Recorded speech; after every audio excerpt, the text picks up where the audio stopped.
Tulsi Gabbard dismantles this myth of inevitability by showing that Hillary is not a symbol of progress, but of stagnation. She is the embodiment of an establishment that prioritizes power over principle, connections over competence, and excuses over accountability. What's Hillary Clinton like?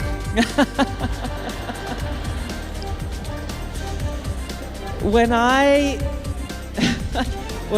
probably the only person in this room who would know. It wouldn't surprise you to know that she's not too fond of me. She hates you like the devil hates holy water. So when I resigned as vice chair